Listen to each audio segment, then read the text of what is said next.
Yes, yes, yes. It's 10 o'clock, people. You're listening to Skyline Radio 96.1. It's saddle up time till midnight. Then we got to put the general primate back in a cage. Nope. For a week. He's on the loose right now, man. He's on the loose. No, on the break. On the break, I sent Jimmy this listing. So he done cleaned the whole junkyard out. Yeah, so Will needs a heater control, right? You know, for his truck. That's what the guy said was wrong with it. We don't know. It's probably, like Jimmy said, probably the blend door, whatever, right? Uh-huh. But this, I guess, since we were talking about this the day that we went to get the truck, you know, the Decepticon cell phones have to put it in my newsfeed.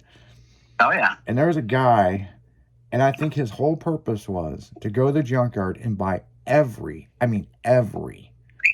heater control for a fucking first and second gen S10. And if you look, he's got heater controls, he's got window switches, he's got like everything out of the interior of them. Yeah. It's crazy. He must have been getting it on the $5 deals or something. He's got a couple hundred of them. They fit in his pocket. Something, man. I'm just like, good God. Like, what the fuck is wrong with you, boy? No shit. I mean, damn. I mean, I've seen people collect hubcaps, door handles, you know, window cranks. A lot of people collect window cranks. Yeah. This guy's cornered the market in every fucking junkyard in a 50-mile radius of his house that's got heater controls for an S10. And a heater control to be found in the state. I know. Except for his house. I could have sworn I sent it to Jimmy, or I sent it to Will. I could have sworn I sent it to you, Jimmy, because I was laughing my ass off at it, and I guess I didn't send it to you because I was like, holy shit. So Will messaged back, goes, we need to contact that guy for a heater control? No, we're fine.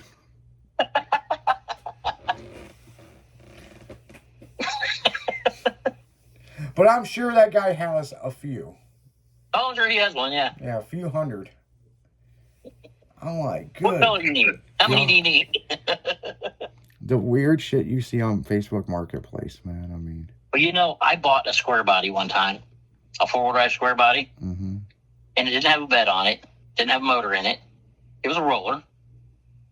And I went to pick it up, and he's like, oh, there's a bunch of shit in here that goes with it.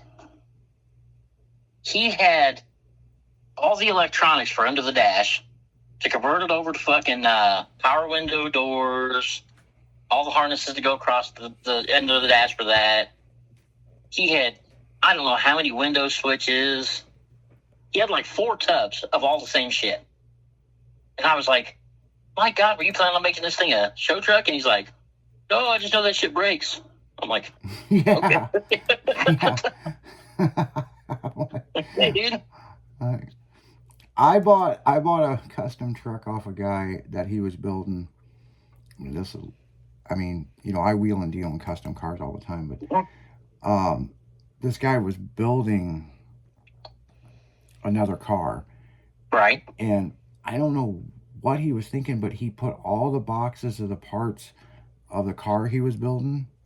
And I'm talking some fucking nice, expensive fucking valve covers. All kinds of shit, right? So I get home, and then I take it over to the shop, and within a few days, we start emptying this thing out. And we know that there's a bunch of extra parts for this thing, right? Right. Actually, the little Toyota, it was lowered, and it had a Checkmate tonneau cover on it, but it was just packed, right? Start coming to a realization, none of these parts fit this fucking truck. There's shit that was in the garage. And we're opening up like a box of fucking Street Dominator intake, a fucking nice. Had a Predator carburetor in it, and I'm like, none of this goes to this truck. So, but we'll take it. Well, there was one part of me that was like, you know, I got a good deal on the truck, and fuck it, you know, should keep it. And then, so I let 2 weeks go by, and the guy didn't call me. So finally, I fucking called the guy, and I said, hey, we're emptying the back of this truck, and I don't think these parts, I think these go to the car you're working on. Oh, no, those are in tubs. And I go, there's tubs. And he's like, really? Well, this is back with flip phones. We couldn't really send a picture, right? Right. And so I loaded the stuff up and took it back over to his house. And oh, God, did he freak the fuck out. He fucked up, didn't he? Yeah. And so there were some of the parts that went with the truck that he had right there. But about a month later, he called me and he said, hey, I'm coming by your shop. And he had a whole bed full of fucking parts for that truck. He found the stuff he thought he was giving you. Yeah, so it kind of worked itself out. But I'm just like, dude, there's probably $8,000 in fucking parts of this, his other vehicle. And since he had them in the garage side by side, and a lot of people's done this, they use the tonneau cover for a workbench. Oh, yeah. And he kept putting the totes in the back of the fucking Toyota. So yeah, one of my employees ended up with that Toyota. Really, really cool truck when we got done with it. Yeah. The guy had every piece of billet ever made for an interior of a Toyota. There was shit in there that I had never even seen they made out of billet. Nice. You know, like the big door panel pieces and all kinds of shit. I'm like, what the fuck? No shit. Yeah, so yeah, he had that and all the billet stuff for the engine bay and even the door handles, they were aftermarket billet. You know, so I guess if it was billet, this fucking guy had to buy it. No shit. You know, so I mean, it happens. You know what I'm saying? I mean, oh yeah. But I'm glad that I got the parts back to him because I could have just kept it, and obviously he wouldn't have figured it out for quite a while. Like, where the fuck did I do it? And if you've been to this guy's house, it was such a cluster fuck in the garage anyway. So like, the guy probably would have never fucking noticed it.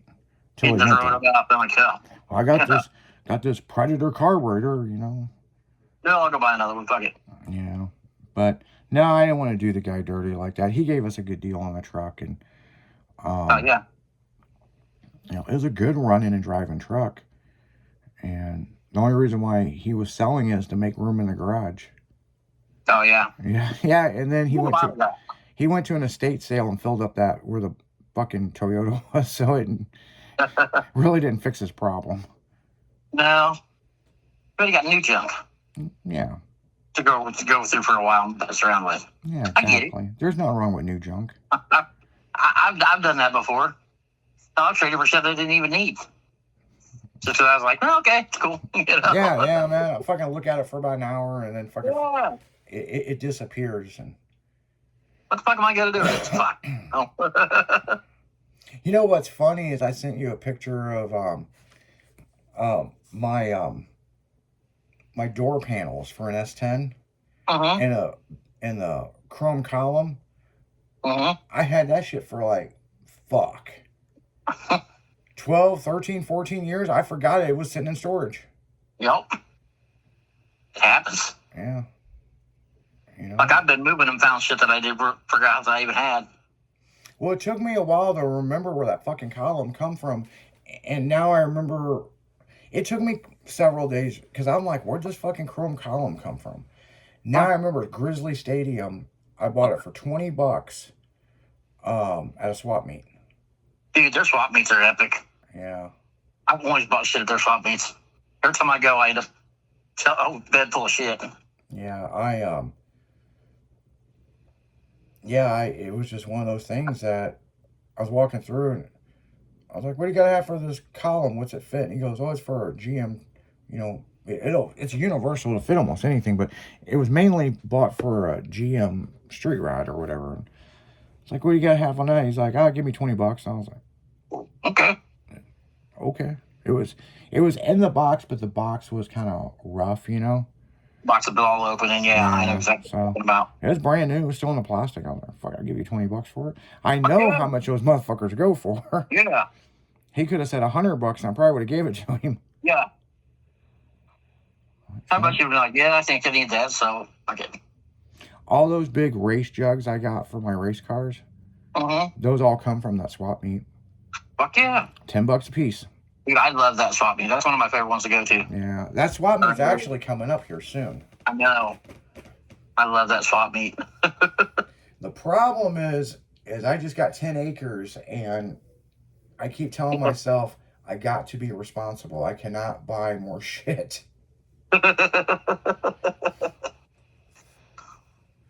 I'll go to a fuck swap meet and start buying cars and shit. Be like, yeah, we'll get around to building it. Put it over here in the corner. We're gonna work on it later. Yeah. That's my problem. I buy more projects before certain projects are done, and that's a swap meet I bought my T-Bird at. Is it? Yeah, the one at the very, very end, man. He sold me the car and the trailer. Take it all. I didn't need the trailer. Neither do I. You're getting it. I know every time we walked by that T-Bird, the price kept going down and down as the hours went. And I remember... You knew you had that look in your eye, so... You know... Yeah, people... He wants it. He's taking it home. What night? Yeah, the swap meet was over. It had been over for an hour. We were still talking to people. And we were walking back to the truck. Uh-huh. And he seen me and goes... I cut you a hell of a deal on this T-Bird. You know, I know you've been eyeing it up all day. Yeah.